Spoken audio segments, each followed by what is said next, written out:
Karena batu akik menjamur di Nusantara termasuk di kota Makassar. Di banyak tempat, pedagang batu akik tumbuh subur. Dari yang sekedar menjual bongkahan, hingga yang menjual batu yang sudah dipoles lengkap dengan cincin pengikatnya. Jenisnya pun beragam, dari batu impor semacam batu bacan, hingga batu lokal seperti batu sisik naga dan banyak yang lainnya.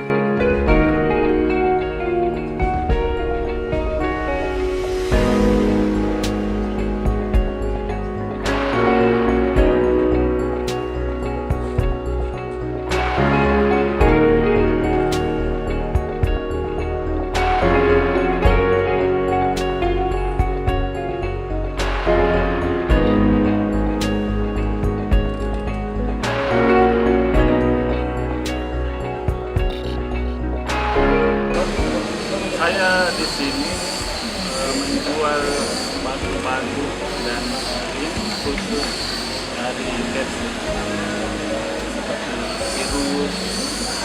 Memang virus yang terkenal di dunia kita ini disebut dari cats. Terkenal dari dunia. Kemudian jenis-jenisnya apa saja itu? Selain virus apa lagi? Ada juga virus, ada batu asli Yaman, dari Yaman yang hitam dan coklat, ada juga batu kuat dari Irak, Najaf, batu-batu dia yang berkaligrafi, hadis-hadis, nama-nama Tuhan, Asmaul Husna. Jadi ada tersendiri pembelinya seperti itu Pak ya? Rata-rata ada segmen-segmen tertentu, apalagi yang suka dengan mistik atau sufisme atau tasawuf, mereka suka dengan yang berkaligrafi.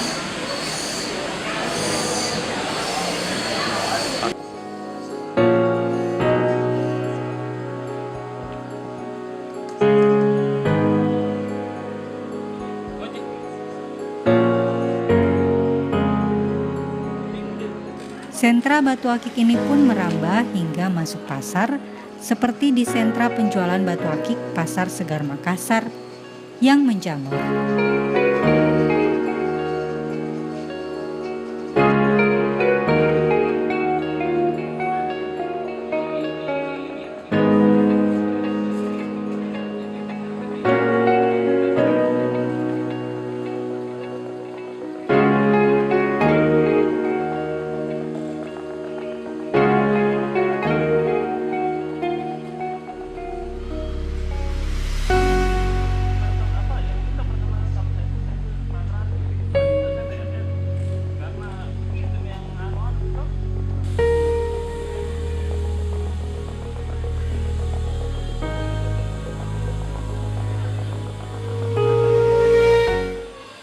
Iya.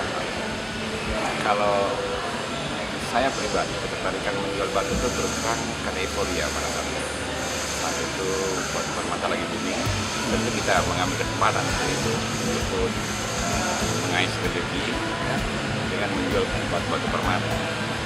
Ya walaupun ini kan saya punya bisnis sedikit merawat dengan batu, kan kesempatan itu saya ambil. Ya, namun teman-teman yang lain barangkali masih banyak yang memang sudah menggeluti batu bertahun-tahun sebelumnya, seperti para penjual-penjual lama yang ada di Makassar. Sudah banyak memang yang sudah puluhan tahun, bahkan sejak orang tuanya memang sudah menjual batu. Kalau saya mengikuti tren ketika itu booming penjualan batu, saya mengambil kesempatan juga untuk mengais rezeki menjual batu. Biasanya yang Bapak sukai jenis-jenis yang batu itu apa saja itu?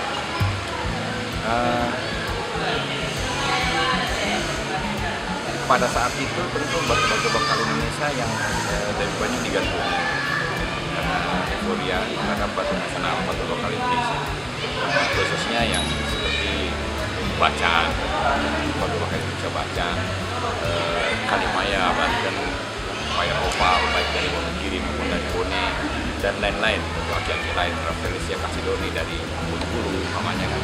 Itu pada saat itu digandrungi oleh masyarakat Indonesia. Prospeknya sekarang seperti apa Pak? Bapak melihat dari tahun-tahun kemarin sampai sekarang seperti apa Pak? Kalau dibandingkan tahun kemarin hingga tahun ini tentu sudah mulai saya katakan terseleksi. Banyak penggemar yang memang sekedar ikut tren, ya. Ada juga memang kolektor yang ikut tren, tentu mengikuti musim, mengikuti suasana. Ketika suasana sudah mulai sampai pada titik jenuh, yang ikut tren ini pun jenuh. Nah, kecuali yang kolektor tetap stabil sampai kapanpun. Karena kita tidak bisa pungkiri yang namanya batu mulia sejak manusia ini diciptakan sampai akhir zaman nanti, yang namanya batu mulia tetap digandrungi oleh manusia. Hanya jumlah manusia yang menggemari, itu barangkali yang perlu dikreat.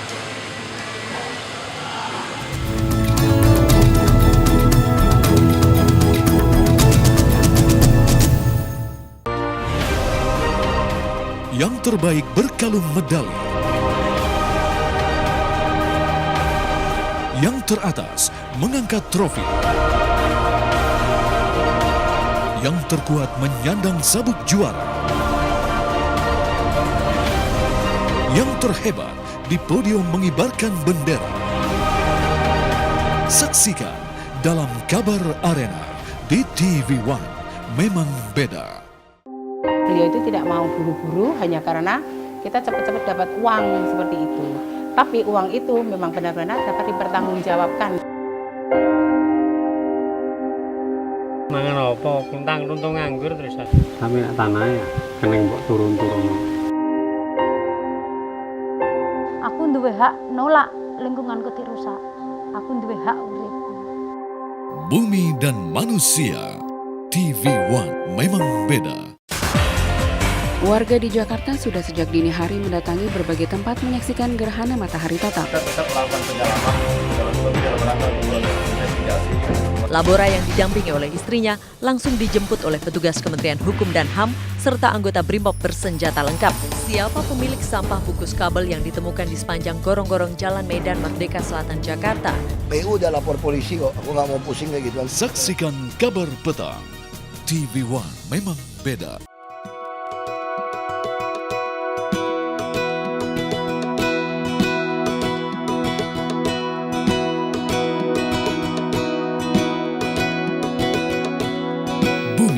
Menghadirkan berbagai sumber kekayaan. Manusia mengolah kekayaan menjadi sumber kehidupan. Begitulah semuanya saling terkait. Bumi dan Manusia. TV One memang beda.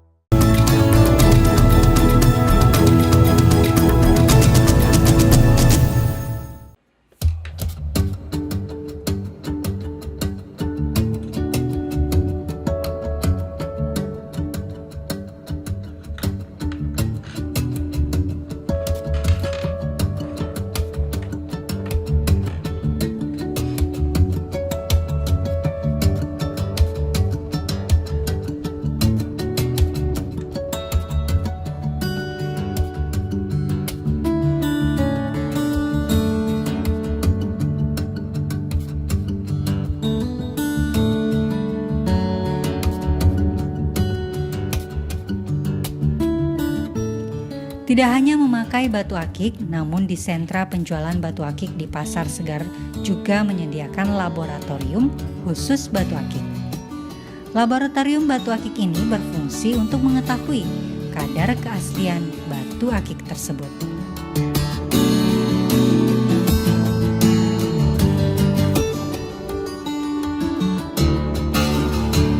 Usai batu akik dimasukkan di laboratorium, pemilik batu mendapat kartu kepemilikan batu lengkap dengan kadar keaslian batu yang sudah diperiksa di laboratorium.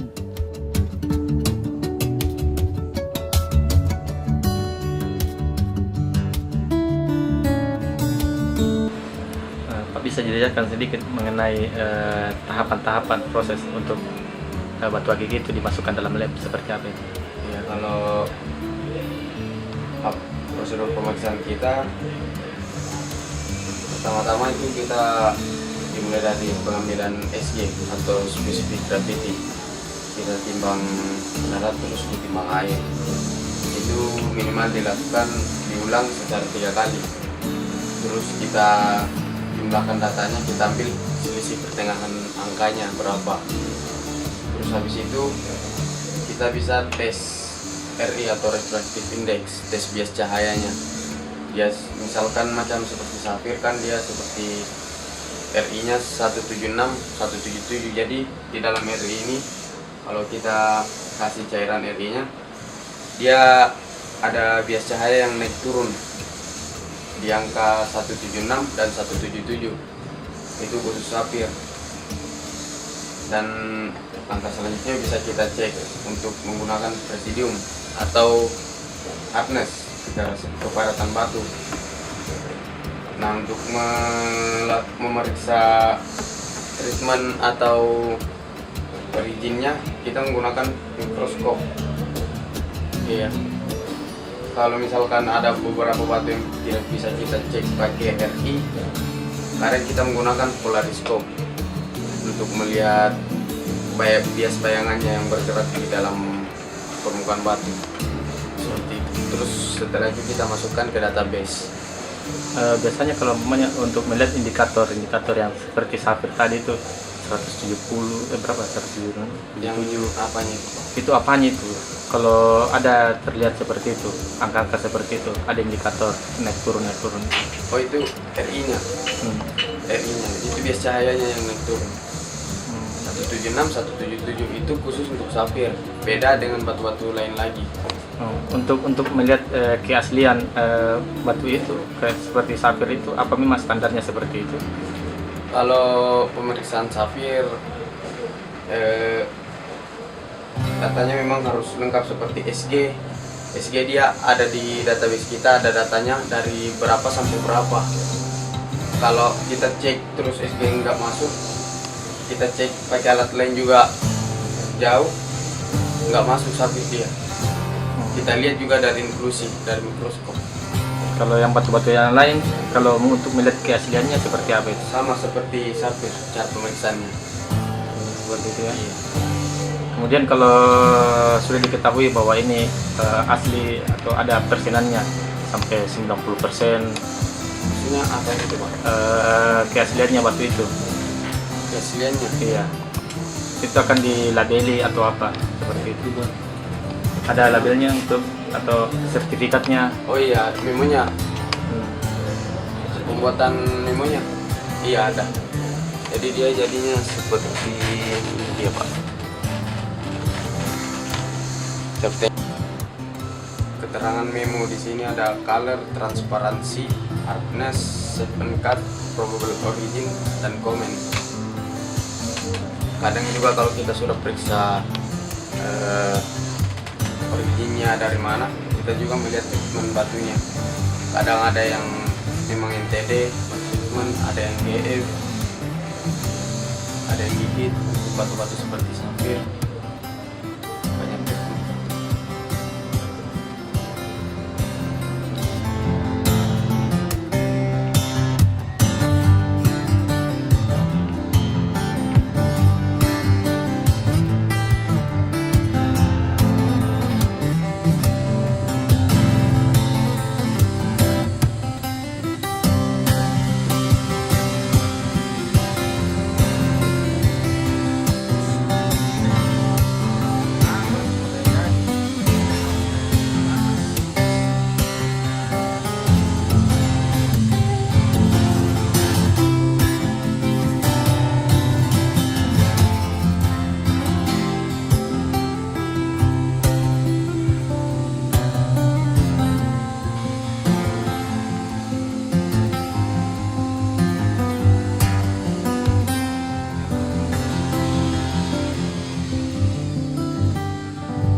Dinamika dunia sepak bola selalu berubah dari waktu ke waktu.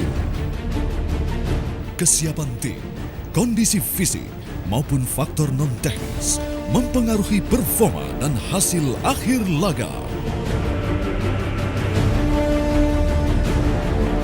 Saksikan analisa komprehensif dunia sepak bola dalam Soccer One. Di TV One, memang beda.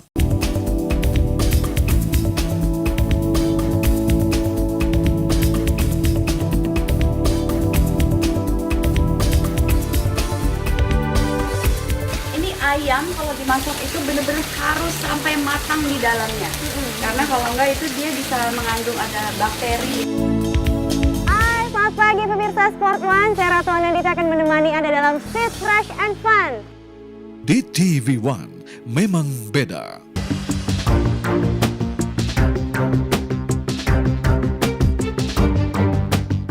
Dia bilang ini saya bikin boneka berdasarkan si Hamid. Kita kasih nama siapa? Udah namain aja Pak Oga. Tino kan selalu ngomong bagus. Itu sebetulnya nilai positif yang ditularkan. Pak Jokowi pasti kita tidak bisa lupa tentang 7 kota-kota itu. Dipublikasikan, muncul di media kan. Saya kayak dapat berkah. TV One memang beda. Olahraga ini memang kelihatannya keras. Namun apabila dilakukan oleh praktisi bela diri yang terlatih, sebenarnya cukup aman. Terutama dari peraturan dan regulasi kami. Kami sangat memperhatikan titik-titik fatal yang dilarang untuk diserang. Untuk menjadi petarung yang handal, tentunya dibutuhkan fisik yang sangat kuat ya. Jadi dengan latihan bela diri, tentunya kita akan mendapatkan fisik yang kuat. Dan untuk mendapatkan fisik yang kuat, dibutuhkan disiplin yang bagus juga. Para pemirsa, mari coba olahraga ini.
Pertanyakan mengenai latar belakang tentang bagaimana saya mengoleksi batu. Itu berawal dari kedua orang tua saya yang memang memiliki batu, koleksi batu yang beragam jenis. Dan pada saat itu saya, kalau tidak salah ingat, masih berumur sekitar 10 tahun. 10 tahun itu saya sudah pakai cincin, diberikan dari bapak saya, itu saya pakai. Dan seiring dengan berjalannya waktu, saya beranjak dewasa. Pas di tahun 2002 itu ada peninggalan batu dari bapak saya untuk jenis batu safir yang saya pakai. Yang saya pakai terus, dan ketika saya pakai, beberapa teman saya melihat dan mereka pertanyakan bahwasanya jenis batu ini adalah jenis batu yang bagus. Ini masuk dalam kategori batu mulia. Berawal dari situ, saya coba menggeluti, mempelajari tentang batu permata khususnya, dan memang ada kesan yang menarik dengan mempelajari batu permata, dalam hal ini perhiasan. Pertama, beraneka macam jenis batu ternyata ada di dunia, baik itu dari mancanegara maupun lokal. Nah, sering dengan itu, saya membentuk komunitas di Makassar, namanya Makassar Game Lover, yang tujuannya adalah mewadahi setiap pedagang-pedagang kecil yang ada di pinggir jalan ini ke dalam suatu pasar yang dinaungi baik itu oleh pemerintah maupun oleh pihak ketiga. Seperti halnya yang ada sekarang ini adalah di Pasar Segar, karena kebetulan kami sudah merintis 3 pasar. Nah, 2 tahun kemarin memang batu permata mengalami euforia yang sangat tinggi, dan itu sungguh sangat luar biasa. Dan kalau selama saya menggeluti dunia perbatuan, baru kali ini batu itu membooming, sangat membooming. Ini mungkin dipengaruhi oleh beberapa jenis batuan lokal yang memang sangat menarik ya, untuk para pencinta batu, para penikmat batu. Seiring dengan berjalannya waktu, di tahun 2016, euforia batu itu kembali menurun. Tapi kalau menurutnya ini terkesan karena imbas dari perlambatan ekonomi dan krisis ekonomi yang global. Ini menyangkut ke semua segmen, bukan cuma batu. Segmen untuk garmen, sepatu, tas, bahkan segala bentuk jenis usaha ini mengalami imbas dari perlambatan ekonomi. Jadi bukan cuma batu. Nah, cuman kami dari para pencinta, penikmat, pedagang batu tidak berputus asa. Kami tetap melakukan hal-hal yang sifatnya positif. Ini untuk menstimulus kembali semangat. Contohnya, mempromosikan jenis batuan-batuan lokal yang ada di Sulawesi. Itu khususnya. Seperti kemarin Sisinaga, ada giok zebra, terus Jasper Togo, dan yang terakhir ini ada penemuan baru untuk spesimen baru, itu jenis macan putih. Kita namakan macan putih karena jenis ini sangat mirip dengan karakter batu yang ada di negara Amerika atau Nevada. Dan setelah kita perbandingkan, dari segi keindahan kita malah lebih bagus dari milik Amerika. Nah, ini yang terus kita promosikan baik dalam pameran-pameran, event-event yang ada di luar Sulawesi maupun yang ada di Sulawesi. Terus harapan kita sebetulnya adalah bagaimana tetap kita mempertahankan euforia batu ini agar kiranya suatu saat nanti kita akan diperhatikan oleh pemerintah, karena tidak menutup kemungkinan bahwasanya semua pedagang yang ada di sini ini adalah bukti bahwasanya mereka tetap berusaha dan tidak berputus asa, karena bisa saya bilang penyerapan tenaga kerja yang ada pada pasar ini sangat sungguh besar, sumbangsinya sangat sungguh besar. Pertama, mengurangi tingkat kriminal, karena banyak dari teman-teman pengrajin itu yang tadinya tidak ada pekerjaan, sekarang ada pekerjaan dengan gosok batu. Terus teman-teman yang kemarin memiliki usaha lain di luar batu itu mulai goyang masuk di dunia batu, itu kembali stabil, kembali normal. Mungkin seperti itu. Untuk batu permata lokal, nama-namanya seperti apa itu? Yang batu-batuan lokal yang ada di Sulawesi Selatan ini. Sebetulnya kalau kita ingin lebih meneliti atau mempelajari atau lebih mengeksplor kita punya potensi batu lokal Sulawesi itu sangat banyak. Saya berani mengatakan bahwasanya Sulawesi adalah Afrika kedua. Kenapa saya bilang Sulawesi adalah Afrika kedua? Segala jenis batu yang ada di Afrika yang sudah terkenal di dunia itu ada di Sulawesi. Saya kasih contoh satu. Septarian nodul yang dikenal dengan Sisinaga. Ini sudah membooming sebelum ada euforia batu di Indonesia, sudah membooming di dunia lain, di negara lain. Dia namanya Septarian. Tahun sekitar 2012 atau 2013 ditemukan di Sulawesi, namanya Sisinaga. Terus yang kedua untuk jenis Ereke. Ereke itu kalau saya tidak salah di Sulawesi Tenggara. Itu juga sudah membooming sebelumnya di luar negeri dengan nama batu Crassyless Agate. Selanjutnya Jasper. Jasper ini ada di Luwu Timur, dikenal dengan nama Jasper Togo. Ini pun juga sudah membooming sebelumnya di luar negeri dengan nama Plum Agate. Ada juga yang namanya macan putih seperti yang saya pakai sekarang ini. Ini macan putih. Ini sudah membooming, puluhan tahun sudah membooming di belahan Amerika dengan nama Newlander. Ada juga White Buffalo dan juga White Horse. Kenapa kita mengambil nama macan putih atau White Tiger? Karena kita melihat bahwasanya negara Amerika memakai nama White Buffalo atau sapi putih, dikenal dengan sapi putih suci. Terus White Horse atau kuda putih, makanya kita kasih nama White Tiger, macan putih.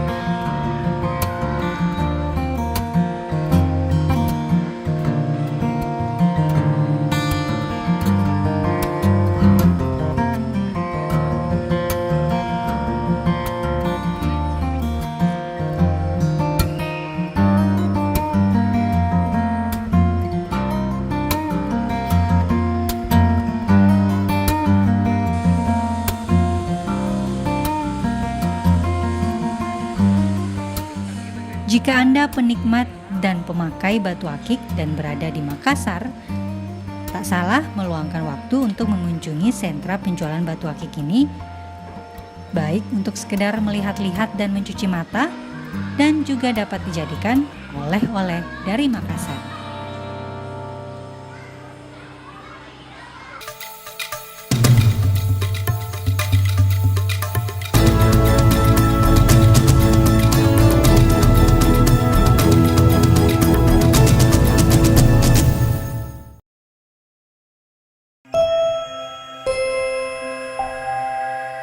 Inilah program kriminal yang layak Anda simak. Telusur, menelusuri kasus lebih dalam, menyingkap tabir, menguak peristiwa dengan kamera tersembunyi. Buka mata, lihat sekitar Anda. TV One memang beda.